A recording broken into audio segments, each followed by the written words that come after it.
Welcome to the practice of being seen. I'm your host, Rebecca Wong, relationship therapist and founder of Connectfulness.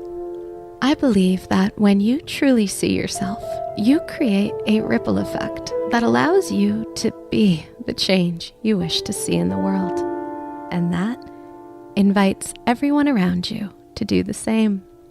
In these curated discussions, I invite you to make space to see yourself.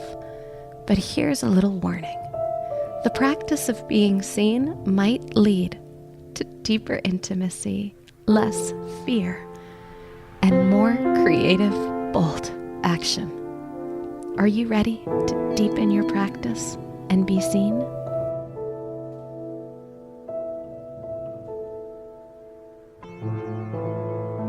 Welcome back to the Practice of Being Seen podcast, episode number 35.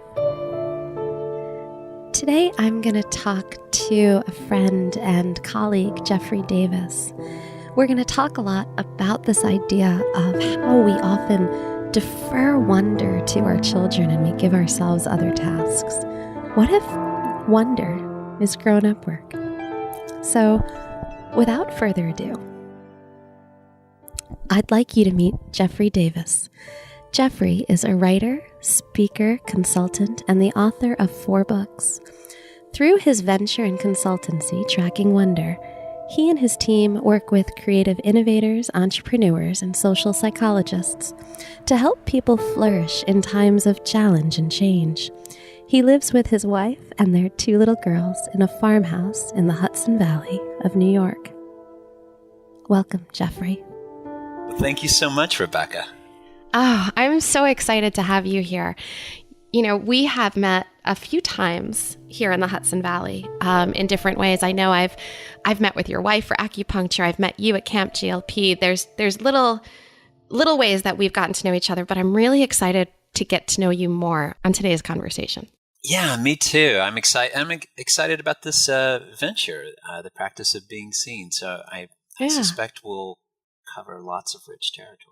Yeah. And, you know, I'm also really excited about your ventures with Tracking Wonder. I was diving into your website earlier today, and I read this one little blurb on your About page that I felt like I needed to share with our readers, if that's okay with you. Sure. So it says, when I became a father, I looked into my first infant girl's sky-wide blue eyes, and I made a silent 2-fold vow. To learn again from her the art of not knowing, and to live a life so rich with skillful creativity and wonder that she would want to become a grown-up. Yeah, well, that just got to the heart of it. Yeah, right? Yeah. When I read that on your website, I was just like, oh, my heart just started fluttering. Like it was like, I know that, and I want to know more. Yeah. So I felt like that would be a really good way for us to start this conversation and dive in. Yeah, that is indeed. Yeah, there's so much actually in that moment and that statement. And so I'll back into it. I do often say wonder is not kid stuff. That wonder is radical grown-up stuff. And part of the background there is, actually leading up to that moment, about 15 or 16 months earlier, I had contracted Lyme's disease for the first time. And then a few days later, our dream farmhouse set on fire, lightning-induced fire that sort of wiped out our farmhouse, and it put us out of the house for 15 stressful months when we decided, we're going to get pregnant and have a baby in the middle of all of this. Because that's life. Exactly. Yeah. And so, you know, there were many other distresses, but there were other beautiful moments as well. So the day after the fire, I came back to the scene of looked at my study and studio, which was just walls of black char. So there were about 300 volumes decimated, 300 books decimated. My laptop was melted with my next book on it. And, it had mainly hit my study and studio. And so I was going back to see what we could salvage. And so I'm just looking at this charred out wall. And through one of the holes in the ceiling, there was just this yellow pulsing in the margins of my eyes. And I see this yellow pulsing. There's this gorgeous yellow monarch that had flown in. It was just landed right there on the bookshelf. And all of my distraughtness, all of my frustration, tension, all of that fear that comes with not knowing, it just all dissolved for a moment.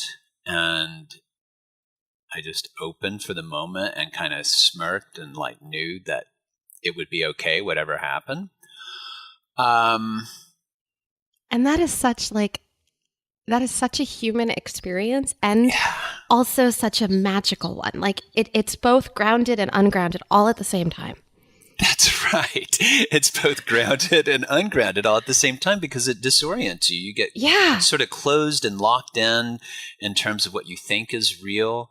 And then suddenly something unexpected and surprising just opens you up again for a moment. And that moment is almost just enough to keep going a little bit more grounded in a different sense of what's true and what's real. And that's wonder. That's tracking That is wonder. Yeah. That is wonder. And so fast forward to, we give birth to this miraculous, being. And my body wasn't still fully healed. In fact, I contracted Lyme's a second, even harder time the following summer. And so I have this 3-month-old little infant, and I'm walking her early in the morning to give my wife Hillary some relief in the morning. So every morning I'm walking her, but I'm also very sorrowful that maybe I'm never going to be the larger-than-life papa I'd finally let myself imagine I could be. Mm-hmm. And it was one of those October mornings in the Hudson Valley in peak fall foliage, and I look into her sky-wide blue eyes, and basically that's when I vowed to her that I will track wonder again. I'd already been on its trail for a while, but this was the greatest test of it. And so we often defer our joy and our happiness and our sense of wonder to children. And we give ourselves other tasks. Give ourselves our stuff isn't tasks. The wonder. It's That's right. And then we give ourselves the grown-up stuff. Mm-hmm. And then our children are left saying, oh my gosh, I don't ever want to grow up. I want to go to Never Never Land. I want to go somewhere else, but I do not want to be that. So there are moments when I feel like 8 years later that maybe I've succeeded because recently when our she's now 8-year-old came home from school earlier this year. I said, what did you do at school today? And she said, well, we kind of spent a lot of the time outdoors painting this bench as a gift. And I said, wow, I want a job where I just, stay outdoors most of the time and paint. And she said, I know, Papa, you could be like a treasure hunt maker, and you could just put treasures awesome. out in the woods for people, and you could kind of give them clues along the way. And I thought, oh, that is what I do. It's just not outdoors. I was going to go there. I'm glad you did. So there are moments. Can you fold us in a little bit and help us integrate that part of the conversation? Help our listeners understand how this is what you do. Yeah. So, tracking wonder as a business is 3-tiered. It's a consultancy, it's a community, and it is a practice, as you've gotten a taste of. So as a consultancy, we do have a team. We call ourselves Creative Renegades, and we really do work with businesses and creative entrepreneurs to specifically to turn their signature ideas into captivating brands, brand story, identities, books, next phase ventures. And a lot of that work is, first of all, we treat brand identity and brand story as this opportunity really to identify what's at the essence of a business, or if it's for a personal brand, what's at the essence of the person. And that requires a lot of discovery work, discovery interviews, exercises, and just that discovery stage. And, I'm a pattern finder, and so I will see patterns, I'll see metaphors and things along the way. And I'm holding that space, but I'm also tracking for certain clients. So, yesterday I was working with a CEO of a company, and part of his work is finding ultimately his identity outside of the corporation and his brand identity outside of the corporation. And we're kind of thinking a few years off, right? And so, right. You're planning for something that isn't yet. That's right. And so we were maybe on our third meeting, but I was tracking patterns from our first meeting and holding some things back up to him, including some things he had said about when he was a boy. And part of the work we do is really identifying parts of your young genius when you were 8 or 9 years old and how you're bringing some of those qualities forward. So I am tracking in that regard, and I'm like finding little patterns, and I'm kind of pointing, in this direction. This particular client said, "You keep affirming my provocative ideas, and nobody ever encourages me to be provocative." Wow. and I said, but from our first conversation, I've identified, and from some of the self-assessments, I've identified that is part of who you are. And if we can find ways to bring that quality forward in a productive way, you will be more likely to flourish as we move forward. So that's kind of how I do some treasure hunting. And I love that, I actually really resonate with this. I'm a relationship therapist in my non-podcasting life. Yes. And I do a lot of similar tracking with my clients. The other side of what I do is that I do a lot of consultation with clinicians around figuring out who they are and how to integrate this brand identity stuff into their clinical practice. That these two things aren't so different. They're kind of one and the same.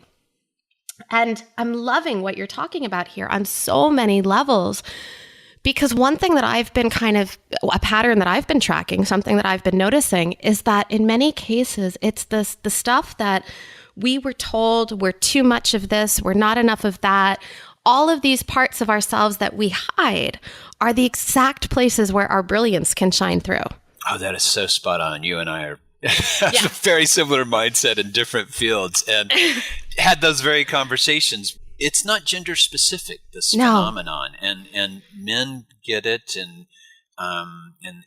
so some of the executives I work with, they tell me, well, people tell me I'm too much, I'm too intense, I'm too this, and right, I'm sure you see it in relationships. Relationships are fascinating. Difficult. They're difficult, and they're fascinating because they're difficult. More power to you. But there is a tracking wonder dimension to relationships too. Yes. And that's been an ongoing even discovery point for me, because I have been more introverted and solitary, and thinking, oh, well, I always find wonder in the natural world, and I'll find wonder in making art and writing and those sorts of experiences. But there's this other layer of wonder arising in that space between two people in conversation, and the willingness, kind of speak your language of being seen, the willingness to see this person that you've shared 5,000 breakfasts with anew, just for a moment. it's another layer of intimacy, like when you can actually allow yourself to not know again. Yeah, right. Oh, yes. And that, you see, this is this is so it, because wonder does dissolve, at least for a moment, what we think we know about ourselves, about somebody else, about what we think is real. So yes, just that willingness not to know the person you've been in relationship with for 10, 20 years, to allow that not knowing to arise without it threatening you. I'm getting like spinal chills, and like I'm like dancing in my chair right now. I can't sit still. And I'm going into this place where the thing that I'm thinking is like, and it's not just about relationships, it's also about like not knowing yourself. And when you don't fully know what's laid out in front of you, that's the place where creativity is like expansive. It is the place where creativity is expansive. And it's actually directly related to something that feels as sort of fixed as branding. And so branding is this opportunity to bring forward a part of yourself or a part of the identity of a business, but it's never fixed. And this has been an ongoing challenge, I think, even for some of our clients to recognize, because we can take a client all the way from like seed idea to venture to website or rebrand. And the website phenomenon creates this sort of fixedness. Like, but it's so unfixed. It has to keep changing and growing. Exactly. And I think that's a part of it too, is that particularly in these times, we have to allow ourselves to keep evolving and changing. So, somebody that I'd been working with for years had said to somebody on my team, like, I don't even recognize the Jeffrey I knew 10 years ago. And I think the way it was said was a little critical. I think that person wanted me to be whom she had experienced 10 years ago. Who she knew. Yes, the one that she knew, right? It all comes back to knowing. It does. It all comes back to knowing the one that she knew. And you need to stay in character and be that person that I knew. Otherwise, it can be threatening. So this happens with brands, right? So brands are often afraid to change because of the relationship with their customers, clients, community. And we've seen the backlash, right? Like, how dare that brand change? Like, that was the Starbucks I knew, or whatever it is, right? So it's curious the layers that this works on. And it works right there with the person you're in relationship with. It works at the team level, and it works at the business client level. Yeah. Tell me more about how creativity is expansive in this moment. Well, so I'm certainly leaning into a pivot, a huge shift. Where when we started this podcast, Marisa Gowdy and I were doing it together, and I'm pivoting now, and we're leaning into, this is the beginning of season 2, and here we are, and there's been a shift, and Marisa's not. She's doing her own creative stuff, and she's unleashing her writing, and she's doing exactly what she needs to be doing. And here I am with the podcast, and we're doing things different. Yeah. And I feel really creative right now. I'm living into a place of not really fully knowing what's coming next. I have a bunch of ideas, believe me. There's certainly sparks in there, but I can't write it down in like a outline format for you yet. Yeah. It's something that's living inside of me, and it's very organic, and I'm going to go with what's coming out, like that. Yeah. And that's creativity. That's a space that it's a threatening space for some people, but it's also where things happen. It is where things happen. Yeah. And that is a rich place of creativity. So, the past, 9 months or so I've been tracking something I'm calling vision tracking. Right? Which is, there's this gap quite often where between having a vision, sometimes you get little what I would call like image shards. You get these little flashes sometimes, maybe in meditation or in a walk or in a conversation. You get a little glimpse of who Rebecca might be a year from now, or where you might be a year from now. It's just like little glimpses. But then there's a gap between those little glimpses, or maybe you even have like a full vision session for a whole day or a weekend retreat, like where you really map out your vision. And then you come back to the rest of your life with your children, your work, and so forth. And there's no time really to track that vision. So maybe I'll ask you, like, how are you holding space for and actually tracking those little glimpses of what you're getting? Are you writing down ideas? Are you sketching ideas? I'm definitely sketching things out in a lot of different ways. Sometimes it's a very visual sketch. Sometimes it's even through some things I'll post on social media. Sometimes it's something I'll record something that I won't necessarily put on the podcast, or that I'll hold and think, oh, maybe I'll put this on one day because this is a little too intimate right now. So there's a lot of different ways that I'm tracking these things. I'm starting to write more and more, but writing isn't always the perfect pathway for me, I'm finding, because I'm somebody who does a better job of getting these things out in conversation. And writing, somehow I miss my flow when I'm typing or when I'm handwriting.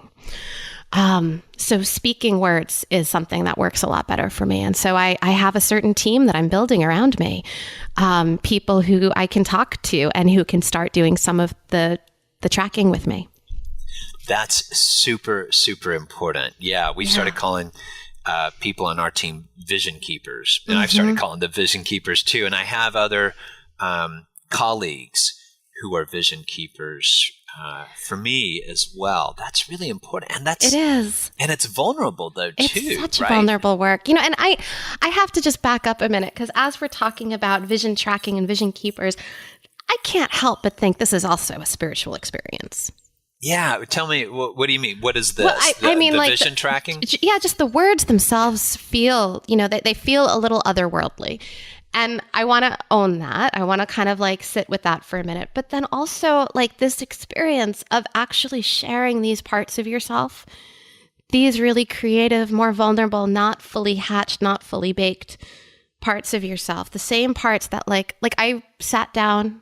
I'm podcasting now, so I have this whole audio setup, and I sat down the other day and I was having a really inspired moment, and I recorded myself for like 20 minutes, and then I saved it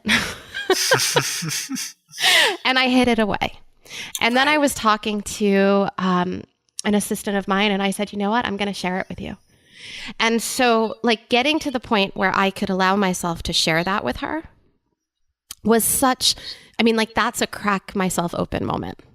That is a crack yourself open moment. I see it happen over and over again, certainly in my work, but with our clients too. That is a moment where you share the vision. Mm-hmm. You're not attached, but there's a part of you that's kind of attached because you're really hoping you're going to get encouragement. Because what's really curious, what really holds back a lot of people from sharing their vision, sharing a core belief, sharing a unique idea, there may be two or three things, I think.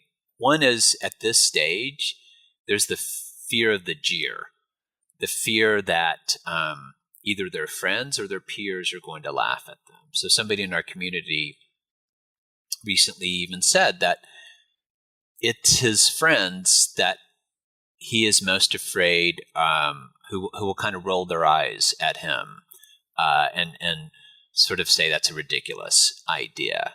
So, and that is a part of what holds us back from sharing our vision or ideas from somebody. Very much. The jeer. And among professionals like you in your field, and we work with lots of lawyers, psychotherapists, people in the health field. Curiously, and even corporate consultants have this fear too, and executives. They fear actually what their professional peers are going to think about this idea. I notice within my field that there's a lot of conversation around ethics. Yeah. What is right versus like how I want to do things. Yes. You know, like these are two competing things. Like what feels right to me versus what my entire profession deems is right. Yes, exactly. You nailed it. And I see it among psychologists and therapists and lawyers, people where there are institutional professional organizations that have established guidelines, and quite often legal and ethical guidelines, that hold people back from shaking up that organization's guidelines that are usually very protective. They're trying to protect the inner circle, and it's very daring and bold. So we have a client who's a divorce lawyer who's really shaking up, frankly, how people divorce. And she's been doing this work for years. She has special training too, and different ways of working with people emotionally. And she really sees divorce actually as an opportunity for development and growth, and has this amazing process of collaborative law. But she's just been doing that work within her firm, has kind of been building out the team. But actually, only until recently, with some pretty deep work, did she get to the place during her most recent team retreat that she shared her vision for the firm and shared her core beliefs. And she's, it was, again, like a pretty vulnerable moment for her. And yet they all were so enthusiastic. They all felt lit up on purpose. Like they felt a part of something greater too, right? So your assistant probably was like, "Oh my gosh, yes," and could sort of get on board with you in that vision too, because that person, your assistant, may have felt like she was a part of the vision. Totally, and it's so there's these parts of being included in and being swept up with the excitement and the creative energy that comes with these big ideas. Yeah, and swept up in them too. And so, we and then being able to let go of or delay or pivot a vision too is a whole other area. Yeah. Right? That's my really gosh. challenge, which may have and I know Marisa too is a wonderful human being and wonderful professional and very creative as well, an excellent writer. And you two, obviously had this original vision. I don't know what it was, but maybe you had this original vision for the Paws cast, and then it came a time where you're like, well, we're going to have to shift the vision here a little bit. It was really interesting. What I think we both started feeling, and the reason for our big shift, is that we were both muting parts of ourselves and our creativity to stay in line with each other. Yeah. And so all of the wonder of both of us was the stuff that wasn't getting activated anymore. Yeah. So this is a team piece and a collaboration piece too, as well. So when I've worked with teams, this gets really tricky because we're in a curious time in the workplace too, across the United States and in other countries, where collaboration and hive mind is really being emphasized.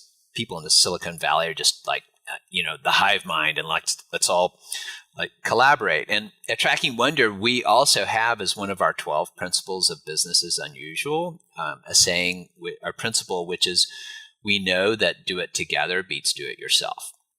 We know that, and you know that, but it's tricky. Collaboration is tricky. And so when I work with teams, part of my work quite often is to do some self-assessments and do some discovery work with every team member, and then to get them not only to see themselves in a couple of critical ways anew, but then again, this goes back to the beginning of our conversation, then for each of them to see one another anew and differently. And how can I re-see that person's strengths, that person's heritage, that person's young genius, and acknowledge that person is contributing let's say, to the greater good of our common project in a way that I didn't see before. So that's a really tricky piece. And so good for you and Marisa to recognize, you know what, that the partnership is ultimately not working in this format in a way that is allowing our respective creativity to flourish. It's nothing personal. It wasn't. It's nothing personal. It's just the nature of the project, the nature of the format, the nature of the modality, and the nature of where we both are in our respective lives. Yeah. We both needed more space for more creative growth and also more space for our friendship. So I'm really excited for both of us about where this is going. And I want to be clear about that. Like it has been a lot of work to get here. We've both felt a lot of different things, but it's this process of really being able to crack open and see ourselves and see each other that I think also invites in these amazing shifts and opportunities. And I mean, like the wonder is all back again for me. You've actually expressed different layers of wonder too. So in part of my work over the past several years as well, I've recognized, like when I say that wonder is not kid stuff, it's radical grown-up stuff. I mean that very genuinely. And I do track my 3-year-old and 8-year-old. And, people remember only certain parts of children's childhoods, but I watch all layers of it. I'm like, well, that's not exactly wonder. So there are different, Joseph Campbell said that, a hero has 1,000 faces, right? I think I know wonder comes in many faces. And so there's the face of the wide-eyed naivete that ultimately can be a sort of intelligent naivete. In Zen, we'd call it beginner's mind.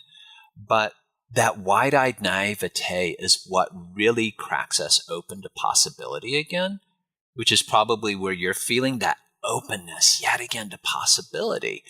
And though there are other faces that aren't necessarily so pure as that wide-eyed naivete, like what I call fertile confusion, which is where it is that place of unknowing, where it's neither positive or negative emotionally. It's a little of both. And you're confused because you're not quite clear on who you are becoming. I think something that's really, really key in here that I just heard you say is that you're confused on who you are becoming. Yeah. There's this stuff where we're talking about things that you're making, experiences that you're sharing, things that you're creating. But as I'm listening to you talk, you're talking about who you are becoming. Yeah. Yeah. And you are becoming somebody new in the process of making. As well. So the making helps you become, and you have to fertilize it. Otherwise, it's like leaving the shore of your familiar self, and now you're far away from that shore, and you can't see the next shore. And there's this natural desire to go back to the familiar shore, to go back to what was familiar. Because what's ahead is so unknown that you get frightened. And so we need a series of mental models, a series of practices, and partners, packs to help us keep in that confusion and fertilize that confusion. Oh gosh, Jeffrey, I'm buzzing again.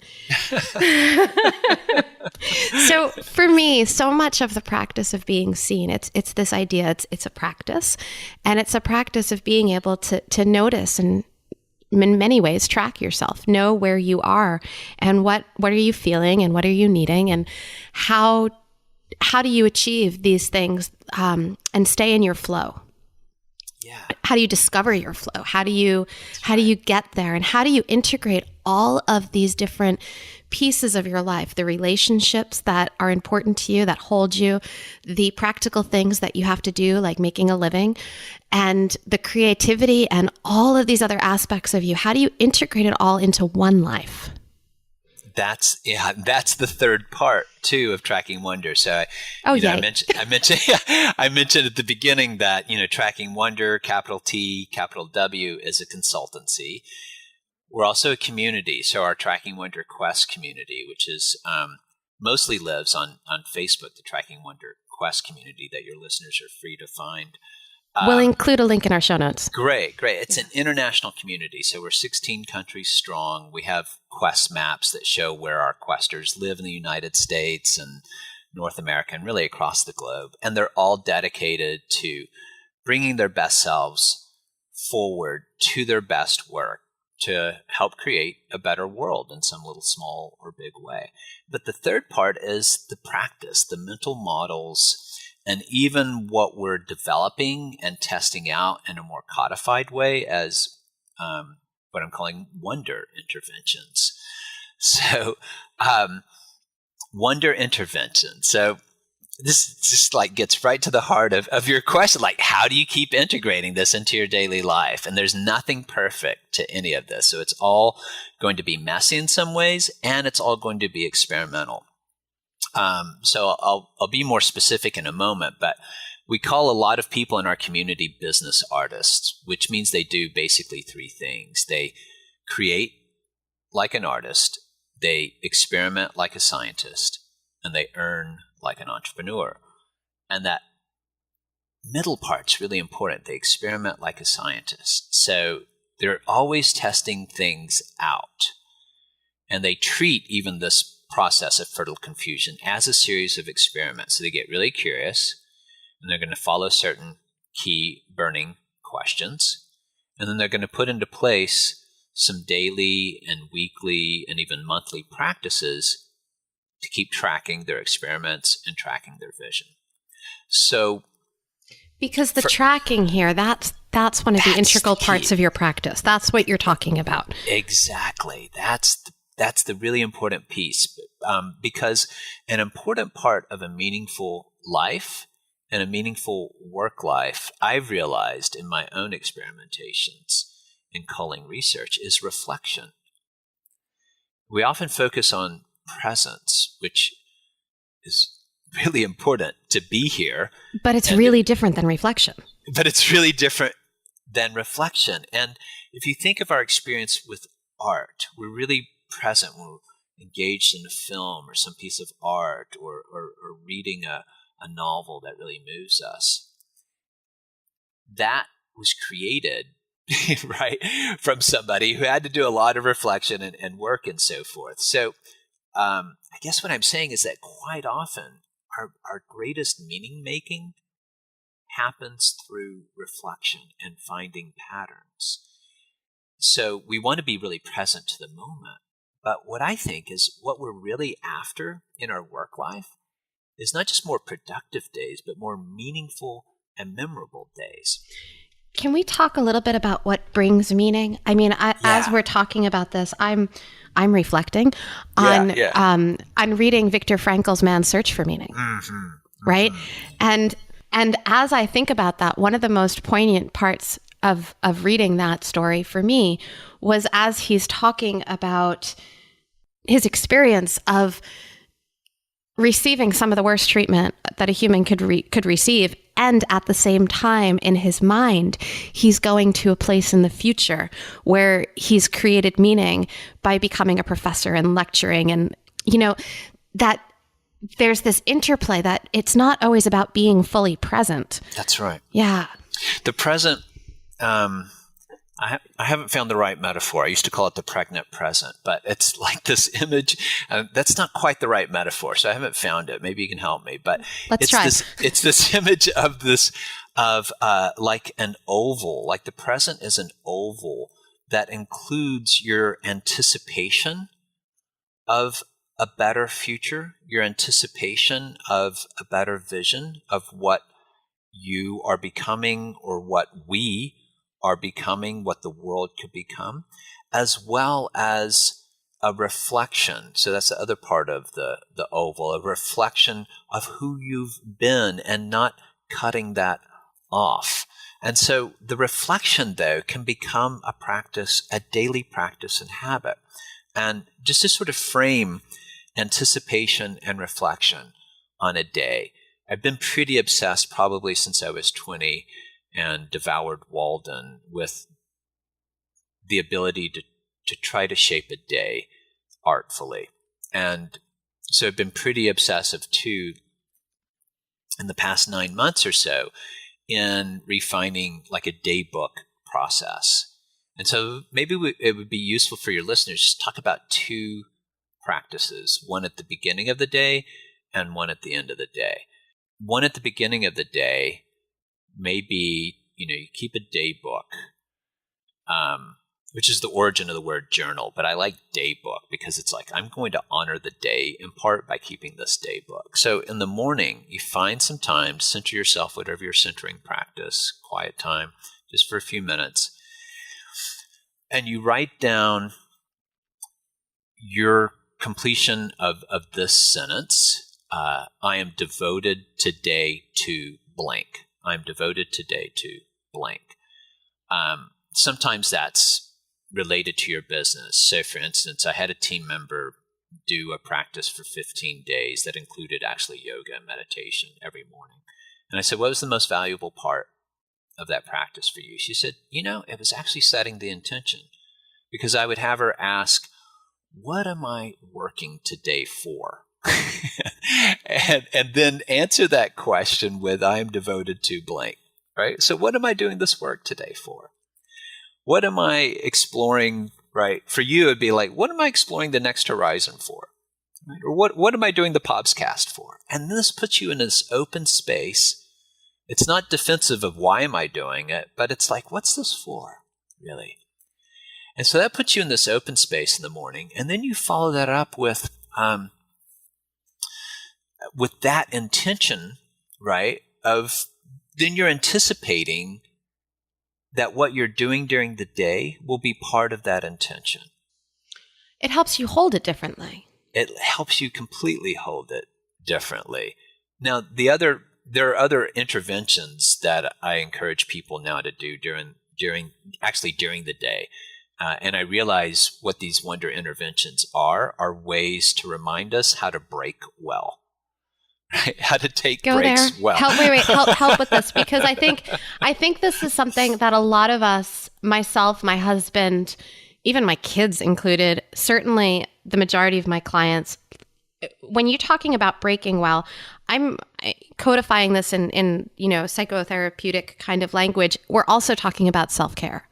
We're completely talking about self-care, and I realize the profundity of this work, and I've been doing it for years, and I used to teach them at retreats in Taos, and only in the past 8 months or so have I started to codify them for myself, and now we're going to test them out in different ways. We're going to test them out at a workshop in a few weeks, and I realized, oh my gosh, this is about learning to break well from your work.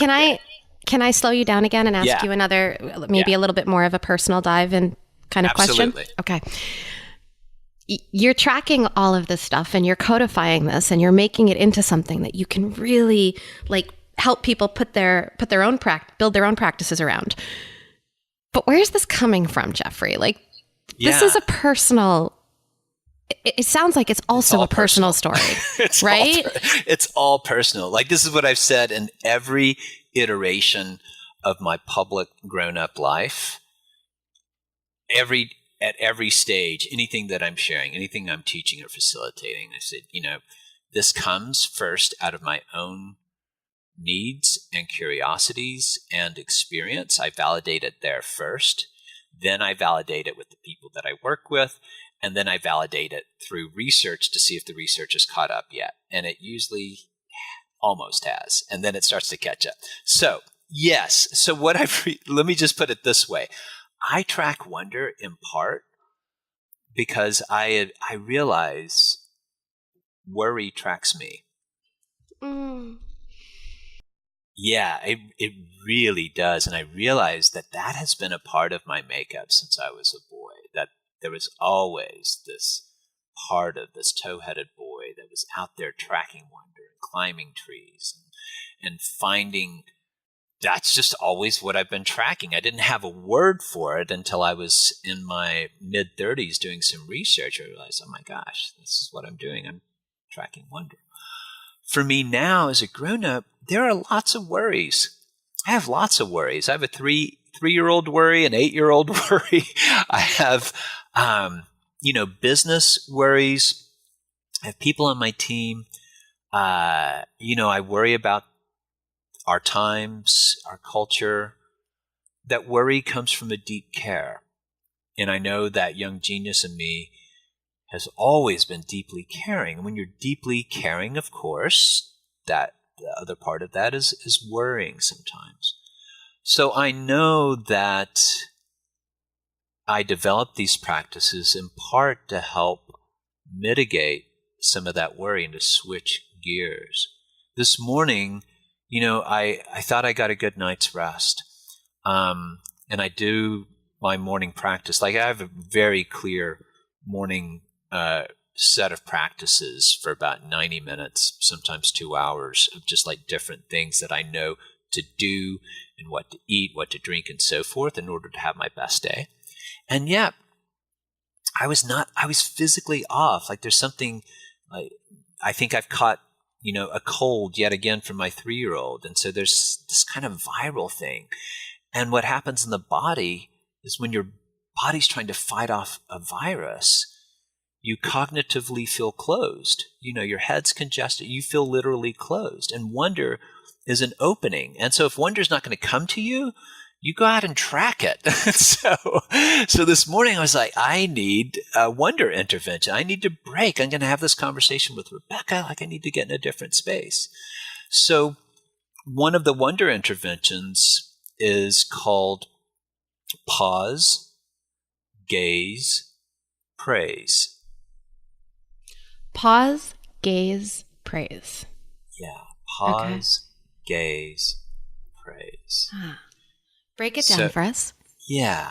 So you're working and you notice that you're getting fatigued, you're getting irritated, you feel physically constricted in your skull, in your shoulders, what have you. You can't work optimally anymore. Or you can't have a conversation optimally anymore. It's time to pause. And so the pause can come just by pausing at your workplace. It can come from removing yourself from the screen and stepping outdoors. And then you just let your eyes land on and receive something simple and ordinary. Because wonder arrives in the ordinary, not the big, larger-than-life, awe-inspiring moments.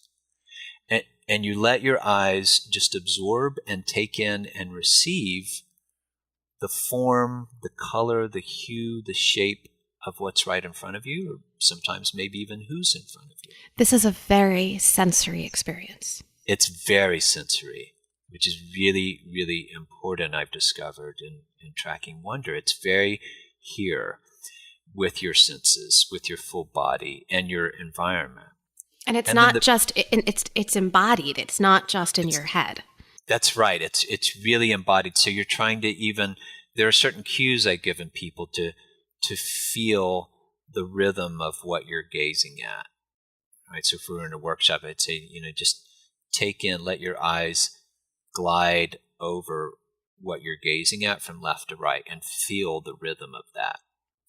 So you're trying to experience. I'm sorry. I just let my eyes, as you were saying that, gaze even over my keyboard, which is sitting in front of me. Yes. And there was a rhythm there. I was like, bump, bump, bump, bump, bump, bump. There was even something that's that ordinary. Beautiful. Exactly. Bump, bump, bump, bump, bump, which is kind of musical, right? Mm-hmm. It is bump, bump, bump, bump, bump. And then you praise. So praising, of course, goes back to the origins of a lot of poetry, and I am a poet, and that is a part of the way I operate in the world. And so the praise piece is either within your mind or verbally out loud or in writing, to write down just a few sensory descriptions, if that's where you're at, a few sensory descriptions that are appreciative of what you're observing, or if it is to honor the function and the beauty of that small, ordinary thing, then writing it down or saying it out loud, or at least articulating it within your mind, shifts your perspective and it shifts what's real. I'm smiling and thinking, oh, I get to praise my keyboard now. Exactly. You think about what poetry arises at, right? Like Pablo Neruda, right? This incredible human being, an exiled politician and poet who wrote odes to socks and odes to bicycles, right? And like in his later years, after this rich, complicated life, he wrote a whole book of questions. And I think of this is like 1972 or 73, Vietnam War is going on. Helicopters are being used in nefarious ways. And he writes in that book of questions something like, why don't they train helicopters to suck honey from sunlight? Why don't they train helicopters to suck honey from sunlight? That's a moment of re-seeing something in a fresh way, right? Yeah. That is grown-up wonder. Right? That is grown-up wonder. That has this pause. So the Paws Gaze praise, this is something I try to practice every day. I have on my iPad mini YouTube's app called Capture. And Capture is this great video app that lets you capture little snippets. For me, I capture little snippets throughout the day. My daily challenge is to create 10 6-second snippets throughout my workday from morning to bedtime that ultimately will create a daydream out of that day. Now, why am I doing it? It's just what I need to do right now during my work life. Well, it also grounds you. You know, it completely grounds me. Yeah. So I went out. That's what I did this morning before our interview. I went out and I took about 3 Paws Gaze video clips. Now, the last piece, back to reflection and meaning, that I wanted to capture, is the wonder intervention of 3 highlights. This isn't the 3 gratitudes practice. It's different. It's 3 highlights, and it's something I used to practice when I was a boy, actually, and now we practice it as a family. It's reflecting on your 3 highlights of the day, and part of the challenge is to describe the sensory moments, so the sensory details of those moments, of those highlights, because quite often we will go to abstractions, and we say, oh, it was a highlight when I did this, or this happened. But we try to get to the sensory moment. And it's a remarkable challenge if you do it every day. It starts to cue your senses to your environment. So you start to anticipate what your 3 highlights might be. And if you track those every day in your day book on an ongoing basis, and then you look back on them week by week, it start to unlock something, and you see, where have I been paying attention for the past week? Right. I think it was Mihaly Csikszentmihalyi who said, you are what you pay attention to. You are. And you know, this is it. Talk about integration, right? And like bringing all these different parts of ourselves into one fully experiencing human. One of the things that I notice in my clinical practice is that so often when people come to me and they're feeling really stuck in their relationships or their life or all these different parts, the thing that they're not doing is feeling. They're not having feeling experiences, and they're not noticing the feelings that they're having. And so they're not able to communicate and talk about the things that they need. And like all of these things really go together. So there's something about this practice, this pause, gaze, praise, and these reflecting on these 3 highlights every day where you're really describing the sensory detail. That's really opening and unlocking. It really is opening and unlocking. And when I used to teach creative writing courses back in my 20s, I would take a lot of students outdoors, and I was basically trying to train their senses as writers and to really be engaged in a feeling sense as well. If you have your clients do this, it gives rise to creative art making, right? So many songwriters and poets and novelists I know and have worked with operate by feeling first. Like one pretty well-known novelist with whom I've worked said, I gave a talk and it was about how, as a novelist, I have a feeling, this feeling I can't put words to. It's an undefinable feeling. And then for the next 10 years, I try to find a form for that feeling in a novel. I love that. I totally love that.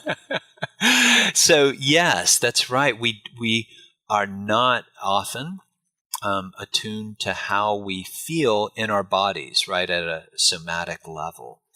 And yet, as I'm sure you well know, that is a source of great wisdom. Distress.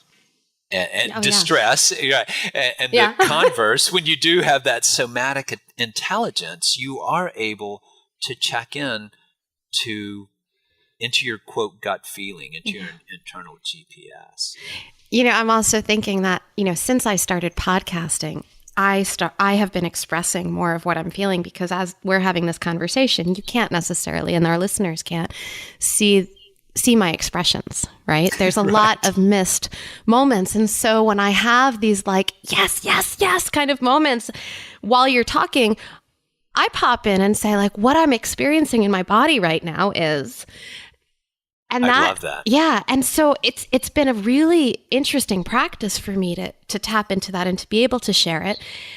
I'm finding that it's a beautiful practice in terms of helping me tap into that part of my process, but it's also a really interesting way to bring you in with me. Mm-hmm. Yeah, it is, right? Because we're not in the same room in this moment. I want to mention a couple of things. Yeah, we're not in the same room together. I've been looking at and also testing out the experience of being in face-to-face and just how important that is. And our body language, right? Our body language, our mimicry, and so forth. So I love that you're finding ways to embody our imaginations, right? So your listeners can embody. So I'm walking around. I'm at a standing desk. I have a long cord headset on. So I'm walking right now and kind of pacing as we're talking, looking out my window and so forth as we're talking. That just kind of helps me be here. Another wonder intervention, by the way, is a wonder talk. And I feel like that's what we've been having. Yeah. But it is really to try to be open in conversation and not be attached to outcome and to really be attuned. I've cued people to listen with their feet instead of just like being engaged in their heads, like really listen to what somebody's saying, but focus your inner attention on your feet instead of trying to analyze what people are saying. I love that. I'm sitting here and I'm noticing as we're talking about this wonder talk and listening with the feet, I'm thinking about my work, because so much of my work, I think I live in this space where I get to sit down with people and have these conversations, whether it's on a podcast or in a clinical session, or I'm consulting with a colleague. All of the work I do happens in conversation. And when I'm in the room with my clients, I'm always watching their feet. Oh, that's so interesting. What do you notice? Do you know why you do that? I notice everything. Literally everything can be told that way. It's one of the reasons why I don't really like doing online sessions when it's a clinical session, because even if I could see their whole face, I can't see their feet. But one of the things, I notice when someone starts shaking their foot, when they hide their feet underneath them, there's so many different telltale things that we do with our feet that we don't necessarily even notice that we're doing. Oh, that's fascinating. Yeah. That's fascinating. Yeah. And I got that idea of listening with your feet, possibly from, maybe it was Lao Tzu who said, the teacher listens with his feet or her feet. Yeah. I love that. Wow. The feet are so revealing. So much. That's where our soul lies. Tell me more. Well, so it's interesting. You went to Camp GLP. I was there as well last year. Unfortunately, I'm not going to be there this summer.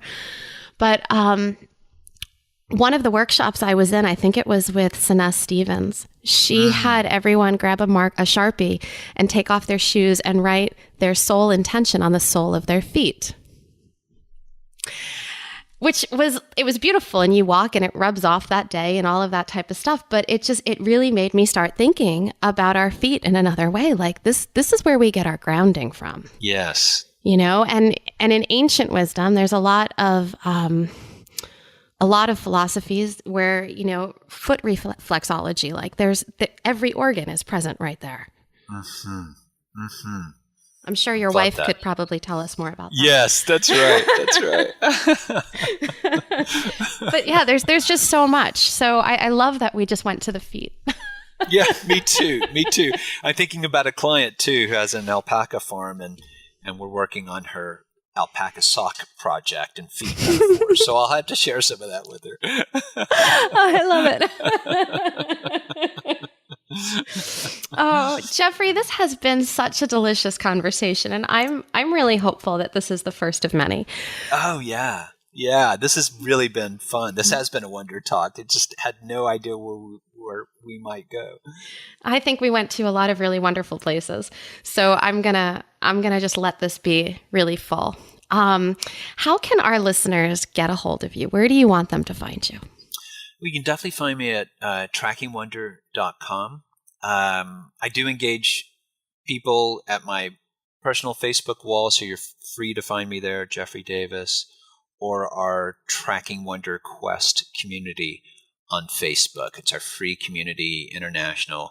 You get weekly support and engagement. We're creating lots of really cool business artist alliances, even geographically. We're hooking people up in their local communities to really get together and do some of the things you and I were just talking about, sharing your vision and keeping each other moving forward with your ideas. I love it. And, Jeffrey, you often also are speaking at different events. You have different things coming up all the time. So I just want to also encourage our listeners, when they go to your Tracking Wonder site, to have a peek over on your events page and see if there's anything near them. Please do. Camp GLP and Shivananda's in the Bahamas coming up. Yeah. So thanks for that. Yeah. So thank you. I will put all of this on our show notes, and I want to just keep talking. Yeah, that's right. Let's keep talking and keep tracking. Awesome. Rebecca, thanks for your work in the world, and thank you so much for inviting me in. Thank you, Jeffrey. So I know we closed out, but I wanted to come back in because as we started wrapping up, I was thinking about all of the fear that lives in the places of the unknown and how much the imposter syndrome stuff starts to kind of edge up and get underneath everybody's skin. And I was just wondering, Jeffrey, this is a place where you live and you're pretty comfortable in this place of not knowing. What thoughts do you have about how to keep those fears and that imposter syndrome at a reasonable distance so that we could stay in this creative, flowy place? Wow. That imposter syndrome piece. I'm just rewriting a piece, I think, for my Psychology Today column on imposter syndrome and a couple of other, what I call afflictions of the accomplished professional. Right? Yeah. So it's different when you're 21 or 22 and you've not gathered a lot of heritage of experience and credibility and professionalism and so forth, versus when you're at a different stage in your life cycle where you have accumulated a certain public persona, a certain level of credibility in certain fields and expertise, et cetera, et cetera.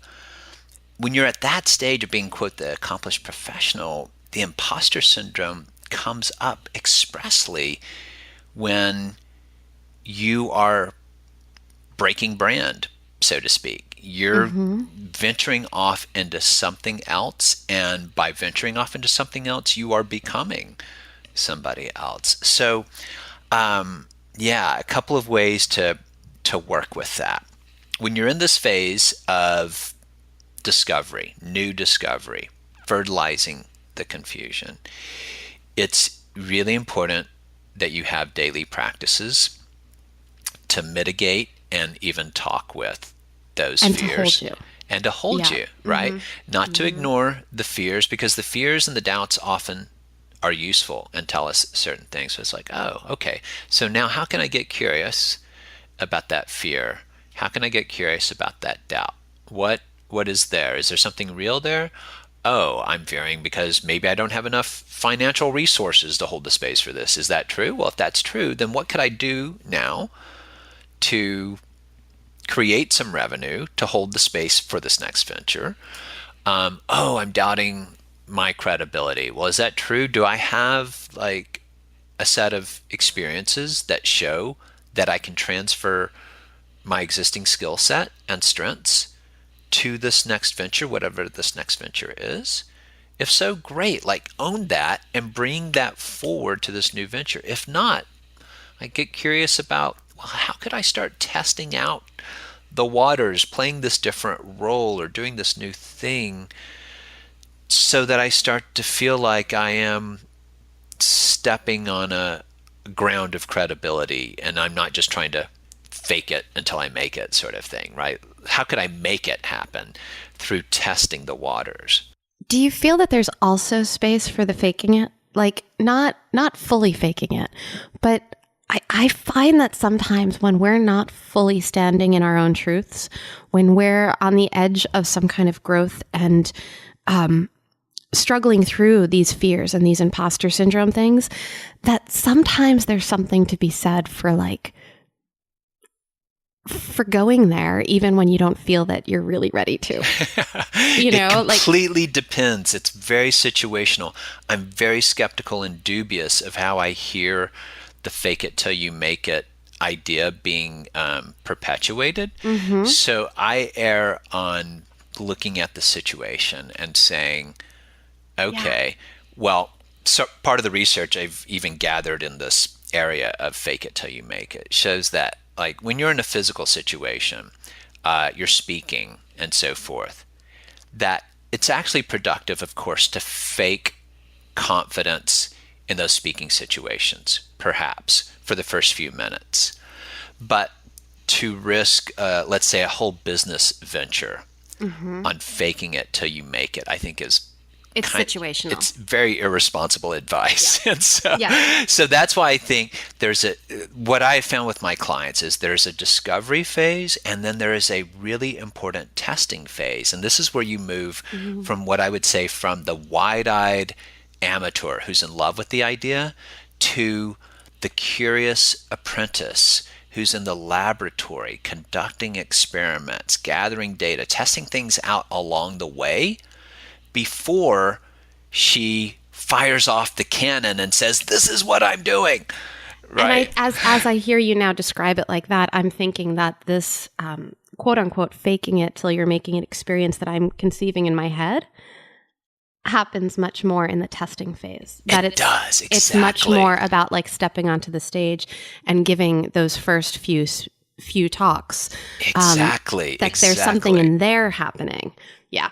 That's exactly right. I think that is a far more credible, curious, and creative way of moving forward, and much more empowering to you, right? You get to assume agency over what you're doing, what you're experimenting, versus saying, well, I'll just fake it and I'll just launch some big new endeavor and just hope it lands and I'll just fake that it's all really exciting. Right. As opposed to and I think the place where when I'm talking about faking it, I'm more talking about the confidence piece of it. Yeah. So it's not that you're faking any of the stuff that you're creating. It's more that you're not fully feeling embodied in what you're creating yet, and you're faking that embodiment until you can actually get there. Yeah. A really good closing piece here, I think, is how I used to describe the inner heckler and the inner confidant. So I don't have really an inner critic. I probably do, but it usually arises as an inner heckler, which is kind of laughing at me and, oh, you're too big for your britches, and, who do you think you are that, how ridiculous that idea is. And so that there's that inner heckler voice, which is sometimes useful, and I listen to it. And then there's also the inner confidant voice, which is that part of me within that is really tuning into my young genius, is tuning into my sense of a core self that is not giving me groundless, you can do anything, but is giving me the perspective of what I can do and what I'm here for. So really listening to that inner confidant, which, I'm a word geek. So at the root of confidence is confide, which means with faith. So it's a practice to have faith with your true self as you're moving forward through that natural fear and doubt. What a place to land. There's a good place to land. Oh, thank you for that, Jeffrey. Thanks, Rebecca. And thanks for being with us today. Always. Did you love that conversation with Jeffrey as much as I did having it? I would love to hear more about your thoughts and feelings. So be sure to hop on over to the Practice of Being Seen podcast community on Facebook. There's a link to join us in our show notes. And if you're ready to create your most important, most integrated work, but you know that you're going to need a little support along the way, be the first to hear about my upcoming offering that's giving me all the butterflies in my stomach. Learn about the Connectfulness Method mentorship program for therapists and healers. Click the link in our show notes.